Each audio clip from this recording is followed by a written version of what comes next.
Сайн байцгаана уу? За ингээд 11-р ангийн хийнийн 2022 оны гүйцэтгэлийн үнэлгээний материалын тайлбарыг хүргэж байна. За 1-р тест нь бол юу гэж асуусан байна гэхээр 1-р янжлын энергид нөлөөлтгүй атомын шин чанар аль нь вэ гэсэн юм тест байна. За үүнийг хийхийн тулд эхний ээлжинд янжлын энерги гэж юу вэ гэдэг талаараа сэрхэн санацгаая.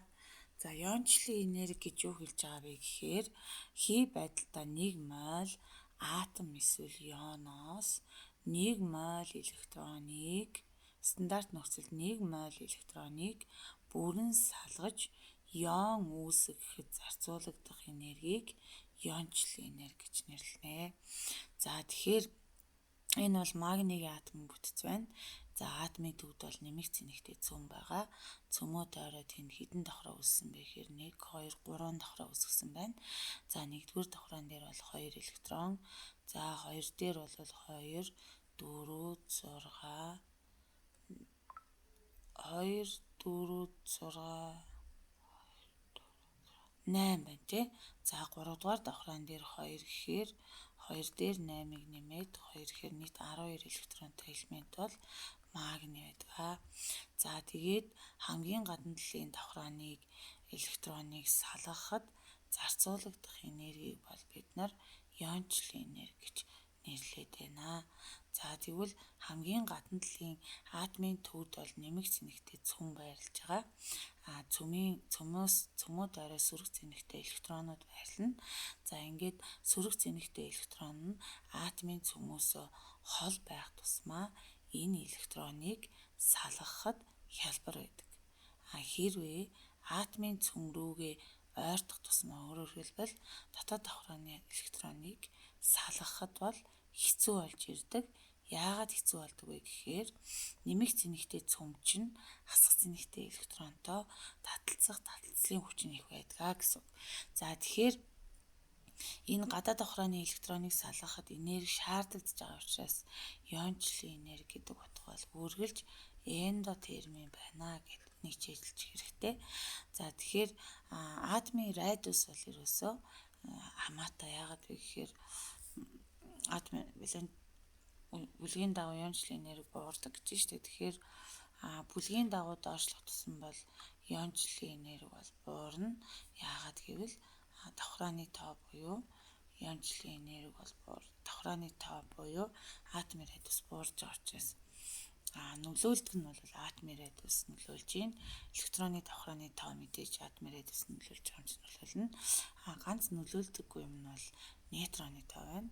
Протон буюу протоны тоо бол нөлөөлнө. Яагаад вэ гэхээр үеийн дагуу хойшлох тусмаа яах вэ гэвэл иончлын энерги бол ерөнхий тохиолдолд бол өсөж чинь те ингээд ерөнхий тохиолдолд бол нэмэгдэж байгаа нь харагдаж байна. 2 ба 3 дугаар бүлэг дээр буурна. 5-аас 6 дугаар бүлэг дээр буурдаг байх нь мөн энэ бол 2 дугаар үеийн элемент байна те. 3 дугаар үеийн элемент дээр мөн ялгаа байхгүй бол нэмэгдэж байна. Мөн 2-оос 3 дугаар бүлэг дээр буураад 5-аас 6 дугаар бүлэг дээр буурч байгаа нь энд бол ажиглагдаж байна. За ерөнхий тохиолдолд бол нэмэгддэг. За тэгэхээр энэ бол яагаад нэмэгдэж байгаа вэ гэхээр гадаад давхрааны электрон ингээд тоо нэмэгдэх тусмаа цөмтөгөө таталцлын хүч нь нэмэгдээд тэрнээсээ болоод атомын нийт эзлэх буурдгаа гэж үздэг. Тэгээд атомын радиус буурж байгаа юм чинь иончлын энерги нэмэгдэнэ. За ингээд энэ нөлөөлөх хүчин зүйлүүд нь бол эднэр байна. Ганц нөлөөлөхгүй байгаа зүйл нь юу вэ гэхээр энэ тохиолдолд нейтроны тоо байна гэж хийнэ гэсэн үг. За 8 протонтой атомын 2 дугаар давхраан дахь электрон 8 протонтой гэдэг бол ерөөсөө протоны тоо бол тухайн элементийн дис дугаарыг бол илэрхийлнэ. За тэгэхээр дис дугаар нь 8 байна гэдэг бол энэ бол 8 дугаар элемент гэсэн үг. За тэгэхээр электроны тоо бол 8 байна гэсэн үг. За ингээд электрон байгууламжийн тоо энэ бол хүчил төрөгчийг ирж байна те атомын 1s2 2s2 2p-ийн 4 гэсэн юм электрон байгууламжийн тоо байна та. За тэгээд 2 дугаар давхраа гэхээр 2s2 2p-ийн 4-ийг хэлж байна. Тэгэхээр S орбитал бол байна. 2 дугаар давхраан дээр S орбитал байна шүү дээ. 2S2 2P-ийн 4 гэж байгааз S орбитал дээр D тал нь бол 2 электрон байрладаг учраас энэ хариулт нь зөв байна. Тэгээд энэ орбиталын хэлбэр нь бөмбөрцөг байдаг нь энэ сургачгийн дээр угаасаа өгсөн байна те. Бөмбөрцөг S орбитал нь орон зайд бөмбөрцөг хэлбэртэй симметр учраас боломжит нэг л орбитал байдгаа гэд. P орбитал нь бол кантел хэлбэртэй байдаг бөгөөд X тэнхлэгийн дагуу, Y тэнхлэгийн дагуу, Z тэнхлэгийн дагуу ийм 3 тэнхлэгийн дагуу байрлах боломжтой. Иймд бол 3 ширхэг магадлал буюу энергийн дэд төвшинг бол үүсгдэг. Тэдгээрийг X, Y, Z гэж тэмдэглэдэг гэд. Тэгэхээр P-ийн 4 дээр байна те. Тэгэхээр P орбитал байна уу гэвэл байна. P орбитал дээр хэдэн электрон байна вэ гэхээр 4 электрон байгаа учраас 2-ын бол B хариулт нь зөв байсан байна гэж үзье. За 3 дугаар тест рүүгээ бүгдээр орцгоё. 3 дугаар тестэн дээр бол хөхрийн атомын электроны хуваарлалт нь ийм байдаг. За тэгвэл хөхөр бол хэдвэр элемент вэ гэхээр энэ зэргүүдийн нийлбэрийн за ингээд хөхөр бол 16 дахь элемент. За яг дахиад биччихье. 1S2, 2S2, 2P-ийн 6, 3S2, 3P-ийн 4 гээд 16 электрон ингээд таарч байна тийм. За валентийн давхрааны электрон гэдэг бол хамгийн гадна талын давхрааны электрон гэсэн үг. Өөрөөр хэлбэл валентийн давхрааны электроныг бол олохдоо 4 дээр 2-ыг нэмээд 2 дээр 4-ыг нэмээд 6 байна гэд. Энэ 6 гэдгийг сонгоно.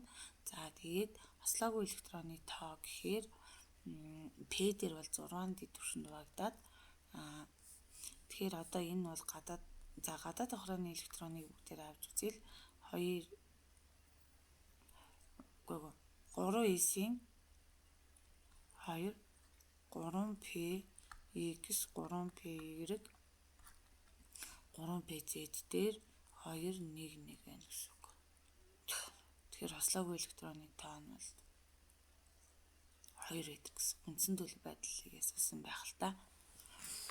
За ингээд 6-таа 2-тай хариулт аль вэ гэхээр 3-ын бол D хариулт нь зөв байсан байна. За 3-ын бол D хариулт нь. D хариулт нь өөрөөр хэлбэл энийг ингээд энергийн түвшингээр байрлуулбал 3S-ийн 2 3P-ийн 3 гэхээр P дээр 3 дэд түвшинд хуваагдаад ингээд бүгдээрээ нэг нэгээрээ бол байрлах боломжтой байна. За дараагийн тест нь литийн дээжийг масс спектрометрээр шинжилэхэд за лити 6 7 гэсэн 2 изотоп бол ажиглагдсан гэж. За литийн харьцангуй атом массыг олооч гэж байна. За ер нь бол харьцангуй атом массыг олохдоо яах вэ гэвэл литийн изотопын массыг хуваар нь үржүүлээд массыг нь одоо ингэнэ гэсэн үг. 6 гэсэн изотопыг 742-оор хуваар нь үржүүлээд нэмэх нь 7 гэсэн изотопыг хуваар нь үржүүлээд тэгээд нийт хувийнхаа нийлбэр буюу энэ хоёрын нийлбэртэй хуваадаг байгаа. За тэгэхээр 6-г үржих нь 742 нэмэх нь 7-г үржих нь 9258 ингээд хуваах нь 100 гэд батна гэсэн үг. За ингээд батсан чинь 4-ийн бол 693 гарч. За тэгэхээр 692 5 гарч шүү дээ 93 гэсэн үг шүү. Тэгэхээр энэний 4-ийн бол D хариулт нь зөв байсан. За сурагч 0.100-ны 1000-ны 1 мол дециметр куб концентрацтай. За C нь хэд гэсэн бэ гэхээр 0.1000-ны 100-ны 1 мол дециметр куб давсны хүчлэхээр H-лоор юусан л хэмжээс цилиндр хэмжиж авсан 5-аас 6 дахь асуултанд хариулна. Хэмжээс цилиндр хичнээн эсэлгүн давсны хүчил байсан бэ гэхээр за энд бол 40 байгаа. 42 явсан байна. 42 44 46 48 50 байгаа. Тэгэхээр 40 44 байсан байна. Өөрөөр хэлбэл H-лоорын эзэлгүн нь бол 44 см куб учраас 5-ын бол B хариулт нь зөв байжээ. За тэгээд ашиглан олоор тасрагчийн мойлын тоог олохдоо бид нар ямар томьёо байдаг вэ гэхээр N-ийг олно. За тэгээд C тэнцүү N-ийг хуваах нь V гэдэг томьёоноос N-ийг олохдоо C-г үржих нь V гэж болдог. За тэгээд энд байгаа N нь бол энд байгаа нэгжийн бүгдээрээ хамтдаа бичээл та. N бол моль гэсэн нэгжтэй байна. Эзлэхүүн бол заавал дециметр куб байна. Тэгэхээр концентрацийн нэгж бол молийг хуваах нь дециметр куб гэсэн нэгжтэй байх хэрэгтэй байна. За тэгэхээр энэ дээр бол эзлэхүүнийг заавал дециметр куб шилжүүлэхийн тулд 1 дециметр куб олгож байгаа юм дээрээ бичигдээд нэгжтэй энэ сантиметр куб сантиметр кубтай хураагдахын тулд энийгээ доороо бичнэ. 1 дециметр куб нь 1000-таа тэнцвэрдэг гээд тэгэхээр 0.44 дециметр куб болно гэсэн үг ээ. За одоо энийгээ ингээд хаш болгорынхаа молинтайг олохын тулд C нь бол 0.1 молийг баах нь дециметр куб, үржих нь 0.044 дециметр куб. Тэгэхээр энэ хоёр хураагдаад тэгээд 0-ийн ардталд 1 тэгтэй байсан бол одоо ийм тэгтэй болоод 44 моль болно. Өөрөөр хэлбэл энэ 4.4 1 2 3 4 зэрэг 4.4-ийн үржих нь 10^4 буюу 6-гийн аль хариулт нь зөв байсан бэ гэхээр B хариулт нь зөв байжээ. Зогсоож байгаа бичиж яваарай хүүхдүүдээ. Дөрвөн байцын байгуулалтын томьёог өгчээ. Ижилт оны сигма P холбоо агуулсан нийтлийг сонгоно гэж. За ийм хэлбэрийн тестийг хийхдээ эхлээд энэ холбоогоор нь бол бид бүхэн задлах бол шаардлагатай. За яаж задлах вэ гэхээр энэ дээр эхний ээлжинд бол бид нар юуг мэдчих хэвээр вэ гэхээр дан холбоог бол бид нар сигма холбоо гэж нэрлэдэг. За хоёрсон холбооны нэг нь сигма, нэг нь P холбоо байдаг.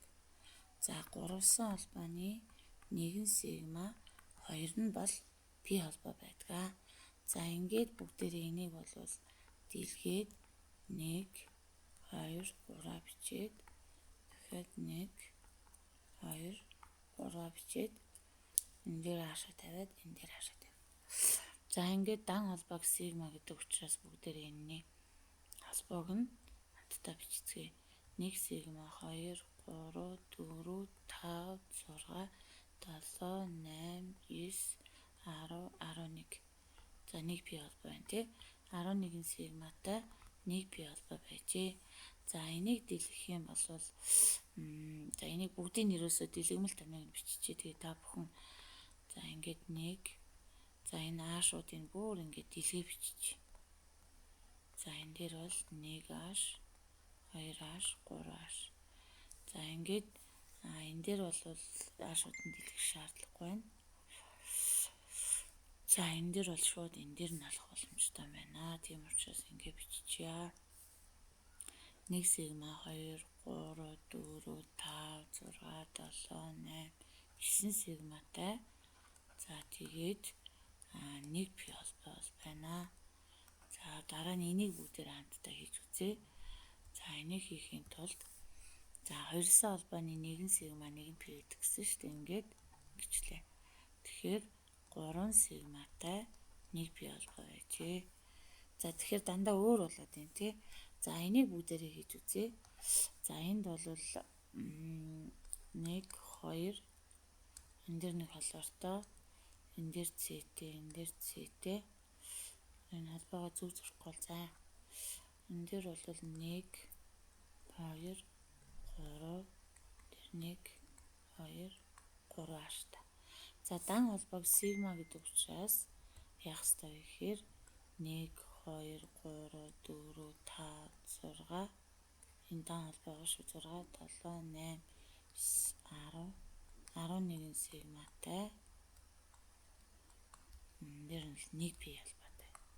Тэгэхээр 1 ба 4-р байцс бол сигма болон P холбооны дагавараа адилхан байгаа учраас 7-гийн бол бүгдээрээ B хариулт нь зөв гэж үзэжээ. За 8-р тестийг бүгдээр харъя.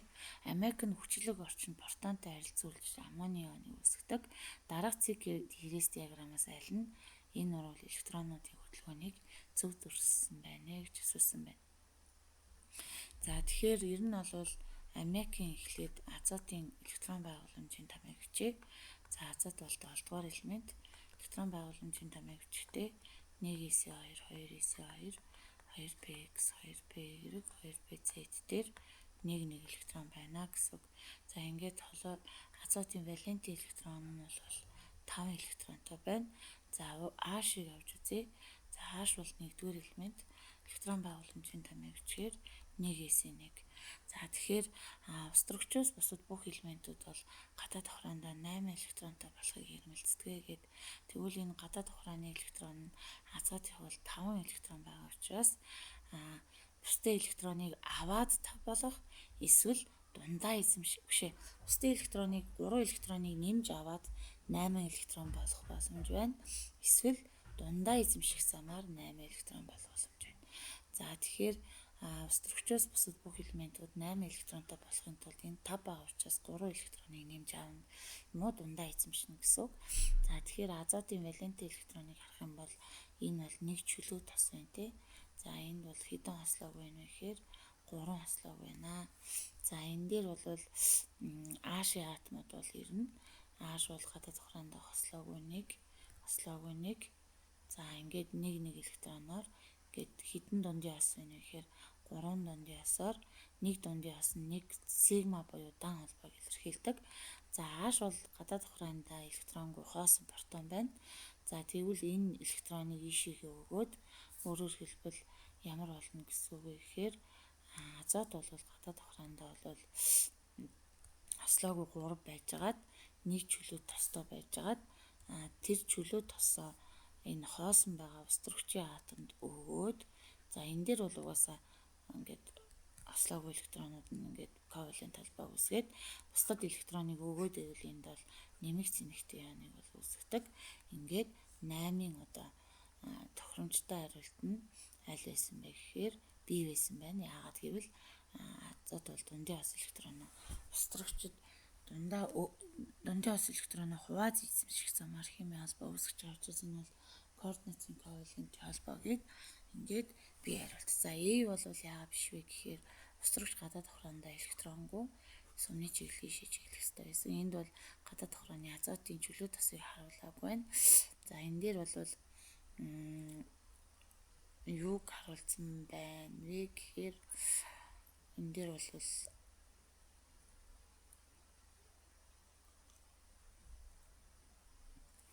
аммонианыг үүсгдэг. За энэ дээр буруу юм чинь одоо юу байгаад байгаа юм бэ? Энэ цэгийг чинь азотыг авч болж байна шүү дээ. Энэ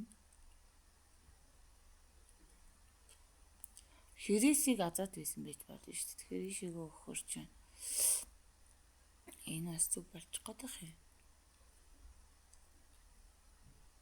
Хэрвээ устрагчийнхыг азотыг хэрээсээр тэмдэгсэн бол энэ бас зүг байгаа байхгүй юу? Энэ ч гэсэн азотыг энэ дээр бол юугаар тэмдэглэсэн бэ гэхээр энэгээр тэмдэглэсэн гэж үзвэл энэ чинь зүг болчиход байгаа байхгүй гадаад давхраандаа товтой болсон. Энэ азотыг хэрээсээр тэмдэглэсэн бол зөв л болоод байгаа юм. За ингээд энэ дээр бол 8-ын бол бүгдээрээ бол BD2-ын бол хоёрынгийн зүгээр авч болохоор байна. Яагаад гэвэл азот гадаад давхраандаа цэгээр тэмдэглэсэн ч хэрээсээр тэмдэглэсэн ч яг адилхан болоод байна гэдэг утгаараа дундын ос электроны голтой адилхан байна те.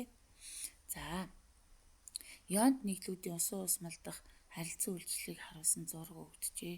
Усан усмалдах металлын ион болон усны молекулын хооронд харилцан үйлчлэлийн хүчний төрлийг сонгоно гэж байна. За тэгэхээр ионт нийлүүд нь яадаг вэ гэхээр усан усмалдах юу яадаг вэ гэхээр харилцан үйлчлэлд бол ордог.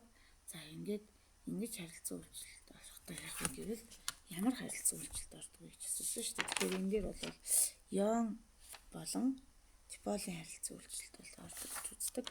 За тэгэхээр энэний зөв хариулт нь бол аль нь байсан бэ гэхээр зүйтэй. Тэгэхээр энэ дээр бол нэмэх зэнэгтэй металлын ион чинь нэмэх зэнэгтэй ион л бол калий нэмэх зэнэгтэй ион лөө.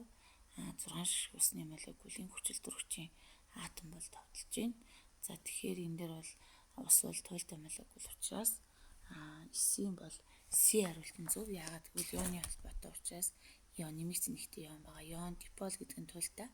Ион диполын харилцан үйлчлэл энэ калий нэмэгц нэгтэй ион руу усны молекулын сөрөг цэнэгтэй ион бол ингэж яаж ийн. Харин хлорын хасах цэнэгтэй ион руу усны молекулын эргээр цэнэглэгдсэн ус төрөгчийн атом бол ингэж ойртдгоо гэдэг юм байдлаар. За хлорын атомчлагдахын энтальпийн өөрчлөлтийг зөв илэрхийлсэн илэрхийллийг сонгоно гэж байна. За энэ сургачгийн дээр бол байна. За тэгэхээр атомчлагдахын стандарт энтальпи гэдэг бол стандарт төлөвт байгаа элементийг 1 моль хийт төлөвтөө атомд шилжүүлнэ. 1 моль хийт төлөвтөө атомд шилжүүлнэ. 1 моль хийт төлөвтөө атомд шилжүүлэхэд шаардлагатай энергийг бол атомчлагдахын. За атомчлагдахын энерги бол үргэлж эндотерм байна. Стандарт төлөвдөх элементийг 1 моль хийт төлөвтэй болгохын тулд энэний өмнө 0.5 буюу 2-1-ийг тавьж байгаа. За тэгээд атомчлагдахын стандарт энтальпи бол үргэлж эндотерм байна. За тэгтэл энэ дээр бол E бол биш байна. Яагаад вэ гэхээр энэ дээр 2-1-ийг тавих хэрэгтэй байсан. Яагаад гэвэл стандарт төлөвт байгаа 1 моль хийт төлөвтэй элементийг 1 моль хийт төлөвтэй атом шилжүүлэх хэрэгтэй шүү дээ. Хэрвээ энэ дээр шин тэнцэхгүй шүү дээ.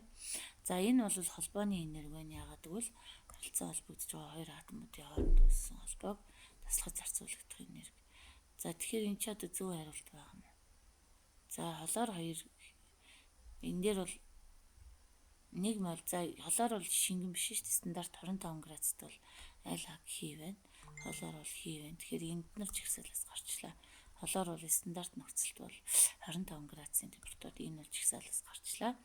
Энэ бол 1 моль хийт төлөвтэй атом шилжүүлэх ёстой шүү дээ. Тэгэхээр арай нэг одоо ойрцсон энэ дээр хэрвээ 2-1-ийг тавьсан бол энэ шүү дээ. 2-1 буюу 0.5-ыг тавьсан байсан бол 10-ын E-ийг бол зөвөр авч болохоор байна. За дараагийнх нь хлорид ион агуулсан ус мөлийг ахуйн хэрэглээнд цайруулагчаар ашигладаг. Эдгээр ус мөлд халаалтын нөлөөгөөр дараах байдлаар задардаг гэж. За тэгэхээр хлорид ион гэхээр яах вэ гэвэл хлоро хасах 1 гэсэн үг. За хүчил төрөгч бол хасах 2 байдаг. За 2-оос 1-ээс энд бол нэмэх 1 байна. За дараа нь хлоро 3 хасах 1 гэж байна. За хүчил төрөгчийн хувийг бол хасах 2, 2, 3-ын 6-аас 1-ээс нэмэх 5 байдаг. Ингээд ийм байна. За тэгштгэл дэх 3 ион дагуулагдах хлор тус бүрийн эслэлийн хэмээг зөв тодорхойлсон хэмээг сонгоно гэдгсэн байна. За тэгэхээр хлоро хасах 1 гэж байна те. За энд нэмэх 1 байснаа энд бол эсэлтгүүн хэмээг тодорхойлох юм шүү. Тэгэхээр юм нэмэх 1-тэй хариулт энэ байна. Нэмэх 5-та хасах 1-тэй ингээд 11 бол ши байсан байна. Би нэг электроны шилжилтийг олгож байгаа юм болов уу гэж утсан чинь шууд. За дараа нь хлорид дагуулсан ус мөлийг ахуйн хэрэглээнд цайруулж болгон ашигладаг. Эдгээр ус мөл нь халаалтын нөлөөгөөр дараах байдлаар задардаг. Дээрх тэгшгэлдэх хангаж ухаалan эсэлдэх хагас оруулыг зөв тодорхойлсон энийг сонгоно гэж байна. За энийг тодорхойлохын тулд хлоро хасах чинь энэ дээр хасах 2 гэдэг чинь нэмэх 1 байжгаад хлоро 3 хасах 1 болсон байна. Энд бол нэмэх 5 байгаа шүү дээ. За энэ бол дандаа энэ орчныг харахаар дандаа хүчлэг орчин байгаад байна тий. За тэгэхээр хүчлэг орчинд за энэ дээр бол 2 усыг нэмж өгнө. За 2 усыг нэмж өгнө тэгэхээр энэ дээр бол эсрэг талд нь 4 ашиг нэмхийг бол нэмж өгнө. За нэмэх 1-ээс нэмэх 5 болно гэдэг бол 4 электроныг бол алдна гэсэн үг. За дараа нь хлоро хасах 1 чинь хлор хасах 1 болж байна. Тэгэхээр за энэ дээр бол 1 усыг нэмж өгөөд за энэ дээр бол энд 2 ус төрөгч байгаа учраас энд 2 ашиг нэмэх 1-ийг нэмж өгнө. За энэ хасах 2 энд нэмэх 1 байгаа. Нэмэх 1-ээс хасах 1 болно гэдэг бол 2 электроныг авна гэсэн үг. За ингээд 4 2 гэдэг хоёртой зэрэг 4 дугаарахаар 4-ийг 4 дугаагаад 1 4-ийг 2 дугаагаад 2 байна. За ингээд стихиометрийн коэффициентуудыг нь холоороо хасах дээр нэмэх нь 2h 2-оо нэмэх нь 2h холоор хасах нэмэх нь 4h нэмэх тэнцүү холоороо 3 хасах нэмэх нь 4h нэмэх нь за 4 электрон гэдэг нь энэ ч угаасаа эсэлдэх ангижрахын л орох юм. Нийтийн нол гэж хэлээг юм байна. Эсэлдэх ангижрах. За энэ стихиометрийн коэффициентээр нь бол шууд тэнцвүүлчих юм байна. Би нийлбэрийн нол гэж байгаа юм болов уу гэж бодоод ингэсэн чинь тэхгүй ээжээ. Тэгтээ яах вэ? Тэгэхээр энэ хоёр ус мус нь хураагдана гэсэн үг байхгүй юу? Хоёр ус нь хураагдана 4h нэмэх нь хураагдчихна. За тэгэхээр энэний өмнө 2-тоо энэний өмнө 2-тоо энэний өмнө 4-тэй энэний өмнө 2-тоо тийм оруулах гэсэн үг. За эсэлдэх хагас оруулна нь 2 холоороогийн хасах 4h нэмэх энд 4 электрон авна шүү дээ. Зөв. Энэ байна. 2 холоороос. За энэ байх магадaltaй байна. За тэгээд ангижрах хагас оруулна нь бол 2 устаа холоороо 3 хасах 4h нэмэх 4 электрон гэдгийг нь алдчихжээ. Юу лээ? Нэмэх 1 байж байгаад нэмэх 5 болсон биз дээ. Тийш үү?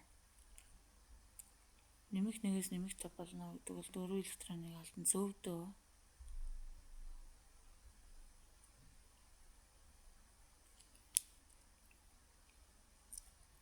Хасах 1. Энд дээр 4 гэдэг тоо байсан бол энэ зүг байх байлаа. За тэгэхээр 12-ийн аль нь байсан бэ гэхээр за C дээр харъя. 2 холоорын аагийн хасах эсэлтгүүн хэм буурахаар ангижрах шүү дээ. Зааж гараа. C-ийн зүг юм шүү. Эсэлтгүүн хэм буурахаар ангижрах зөв шүү дээ. 2 холоороогийн энэ зүг байна. 4h нэмэх 4 электрон 2. За энэ зүг байна. За энд бол энэ яагаад 5 гэдэг эсэлдэх хагас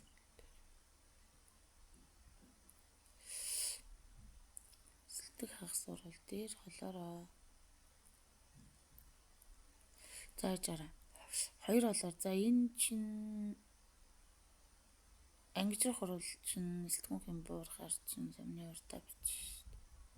Тэгэхээр энэ C байх магадaltaй. Зааж гараа. Холоороо хасах. Бисээ байрын солио харсан байна.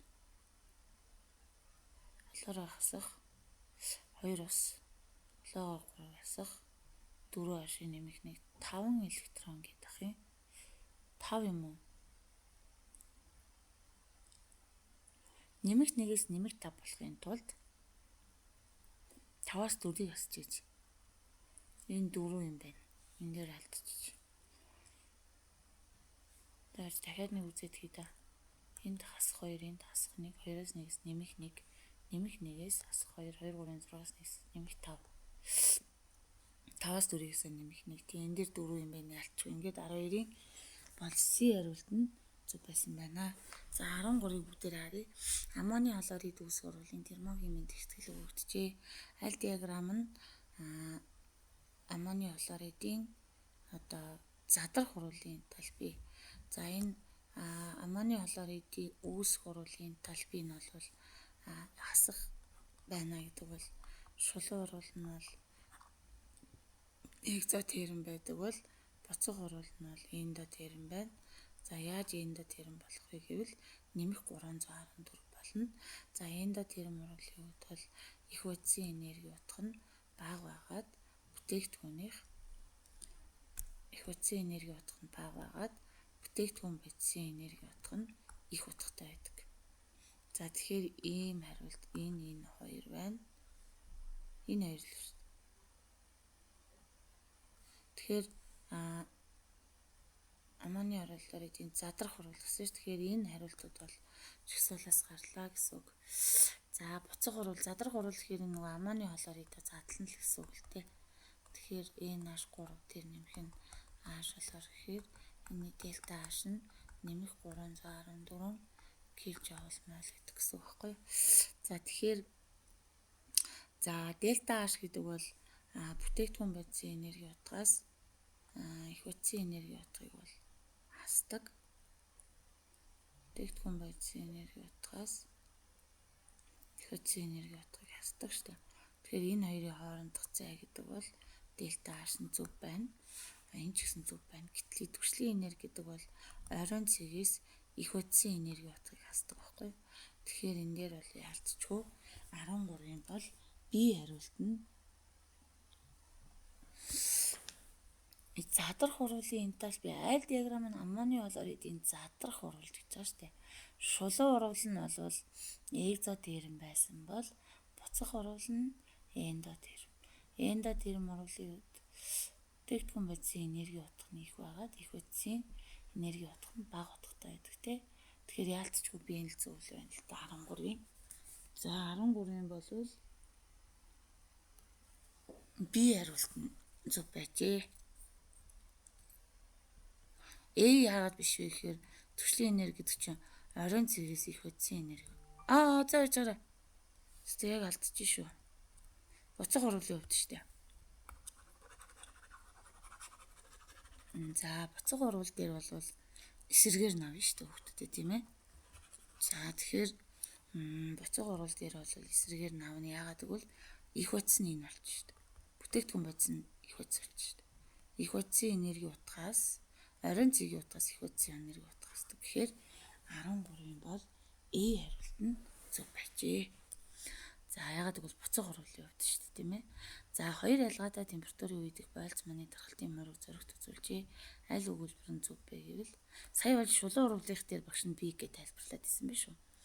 Буцаг хурал дээр оройн цэгээс их утсын энерги утгаас гэсэн шүү дээ. Тэ? За температурын үед их байлц маны дархал аль өгүүлбэр нь зөв вэ? Т2 температурын үед идэвхжлийн энергийг давсан энергитэй жижиг хэсгийн тоо бага байна. Харин ч бүр их байна те энэ араа. Сэргээ хоёр температурын үед их муруугаар ашигсан хэсгийн талбай ижил байдаг байхгүй. Тэгэхээр энэ нас биш болж таарлаа. Т1 ба Т2 нь Т2 температураас бага. Тийш үү? Энэ бол бага температурт. Энэ бол их температурт. Тэгэхээр энэ 100 нь болж таарлаа. Т1 температур нь Т2 температур мөрөг бодвол илүү хурдтай молекул зэн үзлээ. Хурдтай биш удаан шүү дээ. Яагаад гэвэл температур бага үед хөдөлгөөн нь удаан байдаг шүү дээ. Т2 температурын үед идэвхжлийн энерги Т1 температурынхаас их байна. Идэвхжлийн энергийг өөрчилдөг ганцхан юм байгаа шүү дээ. Тэр бол ерөөсөө катализатор. Тэгэхээр эндээс бол аль нэг гэхээр 14-ийн бол C хариулт нь зөв байсан байна. За 15-ын 20. Уялаг хүснэгдэх 2 дугаар бүлгийн элементүүдийн тухай аль мэдээлэл нь зөв бэ? 2 дугаар бүлэгт юу оршдог вэ гэхээр 2 дугаар бүлэгт за энэ periodic table-д байгаа тий. За энд байна. За 2 дугаар бүлэгт энэ байна. 2А бүлэгт бериллий, магний, кальций, стронций, барий, радий гэсэн элементүүд орно тий. За тэгэхээр энд бол бериллий, магний, кальций, стронций, барий, радий. За эдгээр элементийн хувьд дис дугаар ихсэх тусам ионы радиус дис дугаар их байвал ионы радиус их байна. За энэ бол зөв мэдээлэл байна. Аль нь зөв мэдээлэл нь аль вэ гэсэн шүү дээ. Тэгэхээр 15-ын бол ионы радиус дис дугаар ихсэх тусам тийм шүү дээ. Ионы радиусын дагаад ихсэн. Атомын дис дугаар ихсэх тусам ангижуулах чадвар буурна. Атомын дис дугаар ихсэх тусам нэгдүгээр амжилтын энерги буурна шүү дээ. Яагаад гэвэл цөмөөсөө олдчихж байгаа учраас буурна. За атомын радиус ихсэх тусам нэгдүгээр амжилтын энерги ихснэ гэж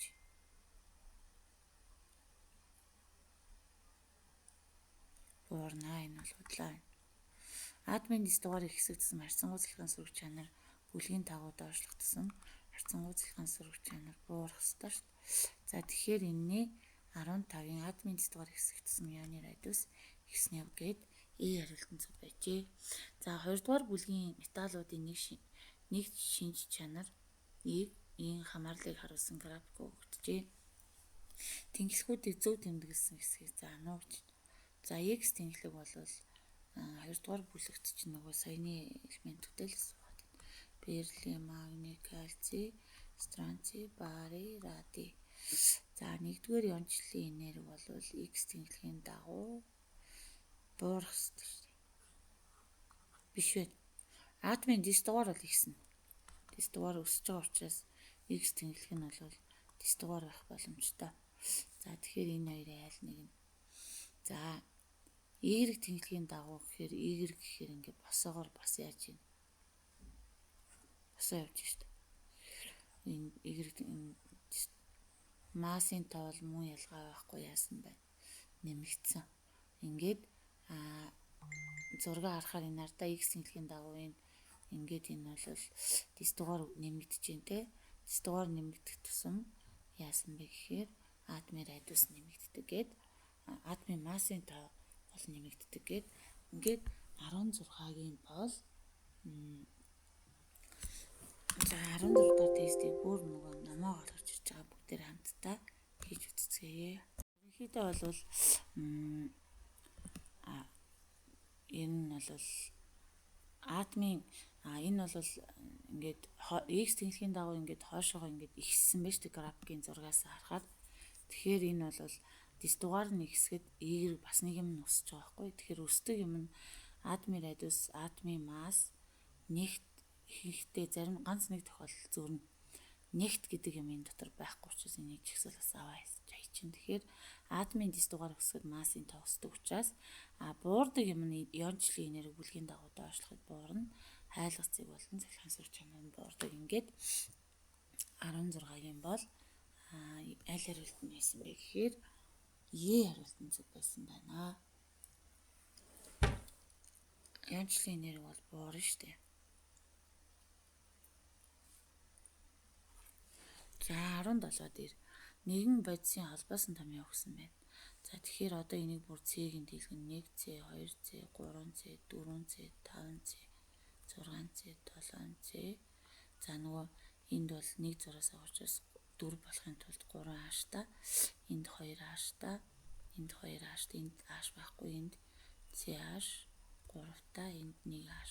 1 2 3 дөрөвдөг нь ааш, энд бол 2 ааш, энд бол 1 2 3 байх учраас 1 ааш. 1 2 3 4 5 6 7 8 9 10.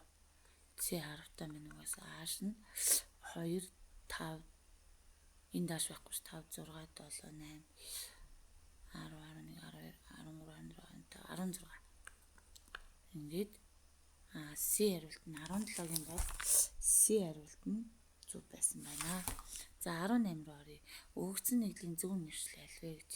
За нүүрс өсвөрөгчдийг нэрлэхдээ хамгийн урт гинжин хэлхийг сонгоно. За ингээд гинжин хэлхийг сонгочоод дараа нь энэ дээр бол D метил орсон байна те. За тэгээд энд бол салбар бүтцтэй байвал салбарлалтын ойр талаас функционал бүлэг байвал OH бүлэг нь хахалдаг учраас 1 2 3 4 5.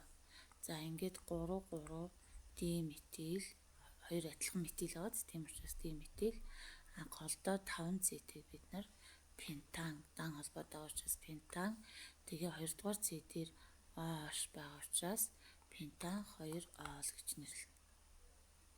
3 3 D метил пентан 2-ол буюу 18-ийн C хариулт нь зөв байжээ. За 19 нь халуун концентрацтай хүчилэгжүүлсэн калиен дихром перманганатын усмалаар алкины хоёрсын холбооны байршлыг тогтоодог. Халуун концентрацтай хүчилэгжүүлсэн калиен перманганат 2 өөр карбон хүчил үүсдэг гинэ. За тэгэхээр энийг задлал энд бол 1 2 C-тэй байна. Энд 1 2 3. За энэ нөгөө шууд ийм за энэ дээр бол альдгид үсээд альдгид нь цаашаа эсэлдээд карбон хүчил бол үүсч болж байна. За нэг өөр нэгдэх ялгаатай карбон хүчил нь бол үүслээ. Энэ дээр бол яг одоо энэ дараагийн одоо энэ хэсгийг аваад энэ дээрээ тэр карбоник бүлгийг аваачих байхгүй тэр хоёрсоо холбоотой C дээр. Тэгэхээр энэ дээр карбоник бүлэг ингээд үүсгэхээр энд бол кетон үүсчихэж байгаа учраас кетон бол цаашаага эсэлдэхгүй. За тийм учраас хариулт биш байсан байна. За энийг эсэлдүүлэхэд шууд энэ холбоо тасраал. За гүйцэд эсэлдэхээр шууд карбон хүчил болчихж байна. За энэ дээр бол ийм юм үсээд за яг энэ хэсэг дээрээ карбоксил бүлгээ ингээд COOH бүлгээ энэ C энд байгаа. 1 ингээд энэ дээр салбарлалттай юм. За ийм нэгдэл бол үүсч болж байна. За энийг эсэлдүүлэхэд шууд энэ эхлэхэд цагираг бүтц чинь задраад ингээ хэдэн C нэрхээр 1 2 3 4 5 энэ дээр гоош 6 C. Тэгэхээр 1 2 3 4 5 6 C-тэй 2 сорт карбон хүчил үүснэ гэсэн. За ингээд устөрөгчийн атомуудаа бол бүцээж чинь. Гэхдээ энэ бол хоёр өөр карбон хүчлэхээр энэ чинь нэг карбон хүчил болчихлоо шүү дээ. За энэ бол байж болж байна те. Энэ бол хоёр өөр карбон хүчлэхээр би энэ гэж болж байна. За энийг задлахаар чи яах вүлээ? Энэ дээр бас энийг задлахаар нөгөө кетон бүлэг ирж штэ. Эсэлтгэхээр. Тэгэхээр энэ дээр кетон бүлэг ирээд тэгэхээр энэ дээр бол карбоксил бүлэг ирээд за уучлаарай энэ нөгөө холбоосон томьёо юуны томьёо хоёрыг ингэж ойлгохгүй. Яг нэг холбоосон томьёоор бичсэн л бол тэр чигтээ холбоосон томьёоор бичих ёстой. Тэгэхээр энэ дээр ингэж яваад ингээд энэ чи кетон үүсчихэж байгаа юм байна. Энэ дээр кетон үүсчихэж шүү дээ. За энэ дээр бол карбоксил бүлэг энэ дээр хоёр өөр. Энэ дээр бол ижил үүсчихэж байгаа юм байна л да. За дэг бичиж үзье бүгдээрээ дэлгээд бүр нэг сайхан дэлгээд ганцыг биччихье. 3 4 5 6. За ийм байгаа гэсэн үг шүү дээ. 1 2 3 4 5 6 голдоо 6 цэт 1 2 3 4 5 тэгснээ энэ захын цэт дээр ийм юм байгаа. Энэ дээр ийм юм байгаа. За энд хоёрсоо бол байгаа.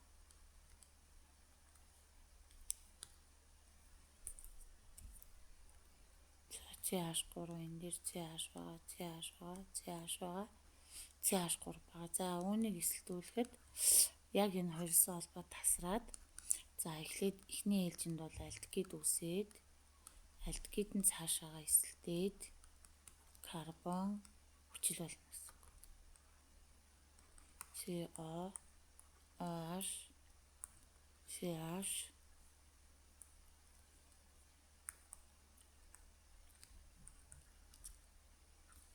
энэ хоёр ч адилхан болчихж байгаа байхгүй. Тэгэхээр ерөөсөө л 19-ийн B хариулт нь бол зөв байсан байна. За 20 метаны холоорж хуруулна артикалийн халдас хуруулгын механизмаар явагддаг. За тэгвэл энэ бүр сургагчийн дээр байж байгаа. Өдөөгдөх шатанд бол гэрлийн нөлөөгөөр холоорын молекул гомол идэх тасгалтанд ороод холоорын чөлөөт артикалыг үүсгэдэг гэдэг.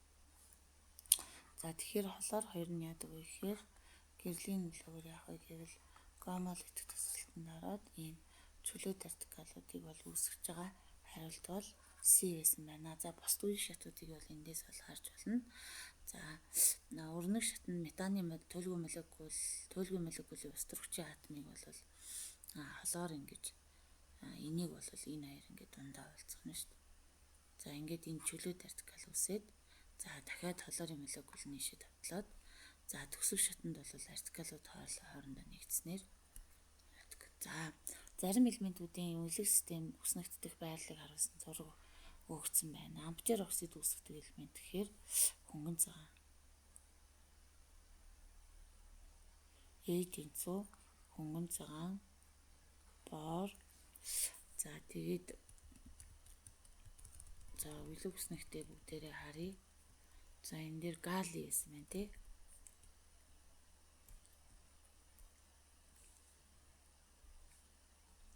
Энд бол гали гэдэг элемент байжээ. За тэгэхээр тэнцүү энэ дээр амфтер оксид үүсгдэг.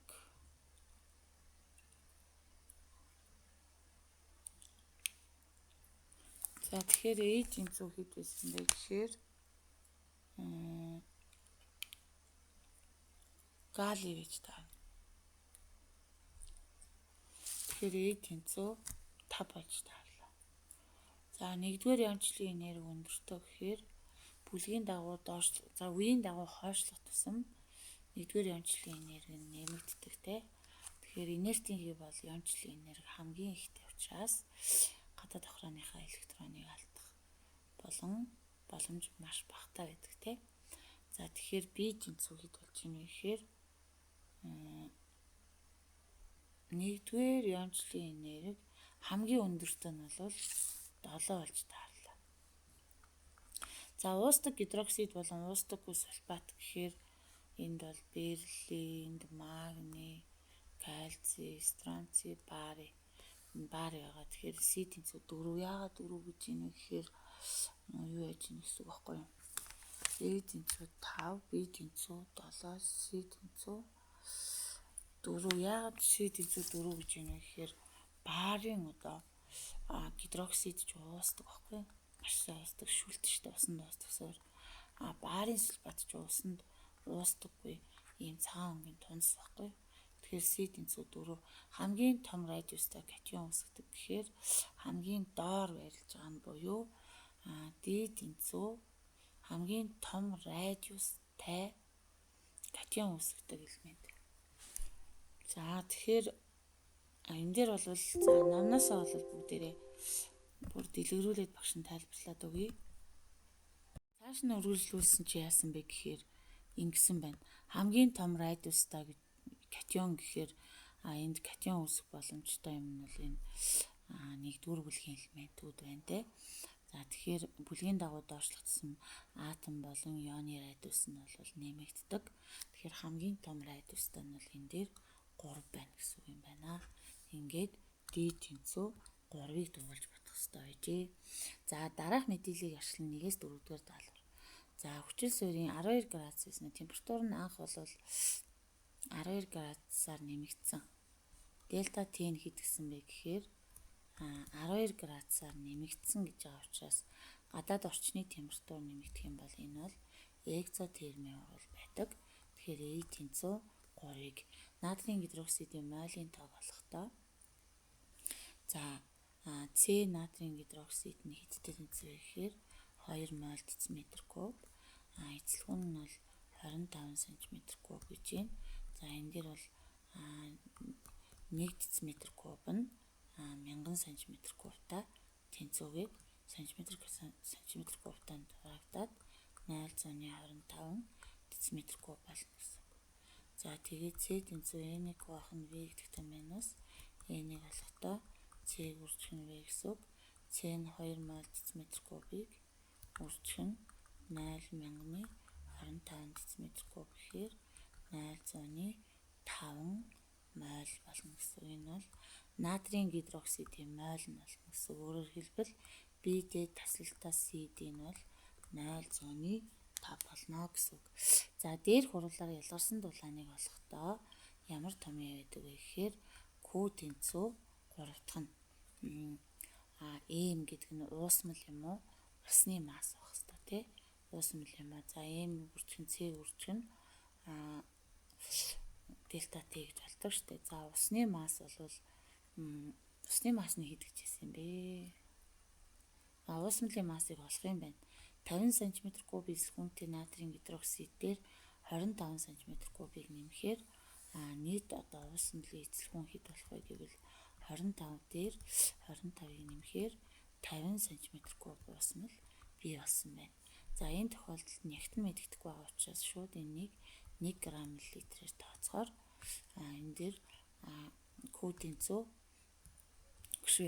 масс тэнцүү B-г үржих нь ρ гэж хэлсэн шүү дээ. Тэгэхээр 50 см кубыг 1 г/см куб хуваахаар энэ дээр 50 г болно гэсэн үг. Тэгэхээр 50 г-ыг үржих нь усны үеийн дулаан багтаа хэмжээг бол уусмалын нэгтийг 1-ээр ав гэдэг уусаа өгсөн байна шүү дээ. Тэгээд энэ усны үеийн дулаан багтаа хэмжээ бол 4.2 жоулыг баахан молыг үржих. Жоулыг үржих нь грамм асхныг багсдаг шүү дээ. За ингээд дельта Т бол 12 градус гэд өгсөн биз дээ. За ингээд бодсон чи хэд гарсан бэ гэхээр 2520 жоул гарна. Яг тэгвэл граммтай харагдаад градустай харагдахаар жоул гарна.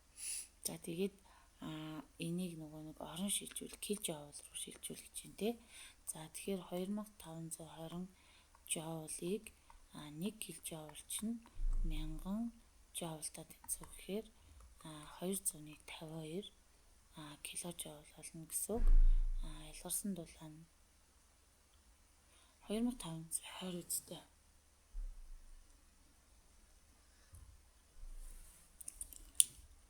EF нь бол 2.25 гэсэн үг юм байна. EF нь 2.5. За тэгээд дөрөвдөх нь Q тэнцүү асар тэмдэгтээ дельта H-ийг үржих нь N гэдэг таймаанаас дельта H-ийг олохдоо Q баах нь N асар тэмдэгтээ Q нь 252 килжоулыг баах нь 0.5 сая ингээ болцсон шүү дээ. 0.5 мол гээд за ингээ бодсон чинь 50.4 килжоул мол гарлаа. Тэгэхээр GH нь бол 50 гэдгийг доолж бодох хэрэгтэй байжээ. За ингээд анхаарал хандуулсан явдалд баярлалаа. За ингээд бүгдэнд нь амжилт хүсье.